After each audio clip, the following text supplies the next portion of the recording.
My name is Tukesia. I'm from Centerville, Mississippi. I'm a stage 4 cervical cancer survivor, and here's my survival story. On October 21st, 2022, I was on my way to work. I left home feeling fine. I reached the Family Dollar store. While entering the store, I was on the phone with my best friend. We were just joking around about finding snacks to eat at work away from home from our children. I decided to go down the aisle to check for personal hygiene items for my daughter. And as I was walking, I started to feel a little funny. So as I'm talking to her, I'm like, once I found what I needed, I went back to the register and I was still feeling funny. So I decided to call my husband on the phone to let him know how I felt. He instructed for me to return home. But I was like, no, I'm going on to work. Today is Friday. I'm going to finish the day and enjoy the weekend. Well, when I made it to work, I told my boss how I was feeling and I needed to go to the restroom because I started feeling like signs of wetness that I knew wasn't normal. When I entered the restroom and said that, removed everything and sat down, I realized there was lots of blood.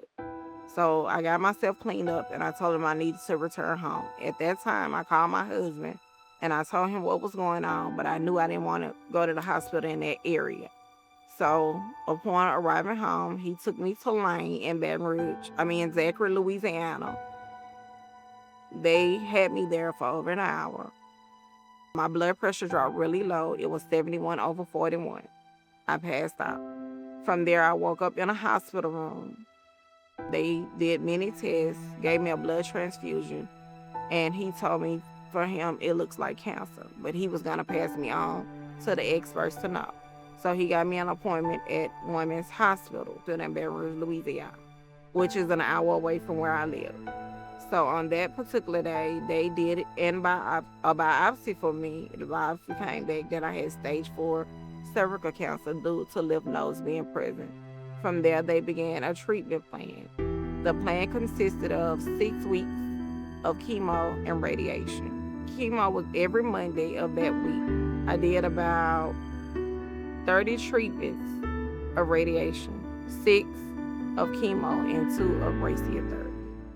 The first 2 weeks, I was driving, and everything was good. After that second week, I would try driving, and I became ill. Then I had to move to a center where they got me a home in Baton Rouge, Louisiana, to stay for the duration of my treatment. Being in Baton Rouge, away from family, was kind of hard in the beginning. Then eventually I had to move my kids.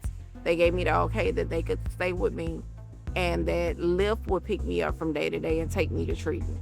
After treatment was completed, I was able to move back to home, but still I had to make those weekly appointments because they were just watching to ensure there was no reoccurrence. But after treatment, it was still hard. My mind was still stuck in treatment, like I've gone through cancer, now I beat cancer, like what is next? And it was very emotional because I found myself losing myself to where I actually had to get a psychiatrist to kind of help me, maneuver through that because I had to unclutter my mind because I was still stuck in sick mode.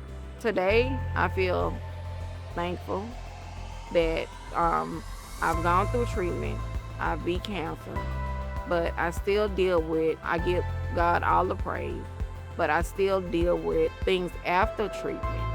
That's where neuropathy came on. That's where hot flashes, premenopause, all of those type things. So people actually think that now that you beat cancer, that everything is over with, but no, life begins after that. For newly diagnosed people, I would tell them, don't give up, continue to pray, and just hang in there.